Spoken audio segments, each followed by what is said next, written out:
అమ్మో ఎంత పెద్ద ఎలుగుబంటో. భయపడకు చిన్ని, కదలకుండా కూర్చో. మామ షేక్ హ్యాండ్ ఇవ్వు, మనమిద్దరం ఫ్రెండ్స్ కలిసి ప్రయాణిద్దాం.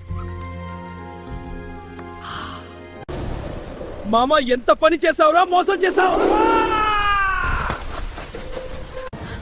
ఒరే లడ్డూగా నీకేమొచ్చిందిరా, నా వెంట పడుతున్నా. చిన్ని నేను వచ్చేసా, ఈ మామగాడి పని పడతా. చిన్ని నీటిలోకి దుక్కే.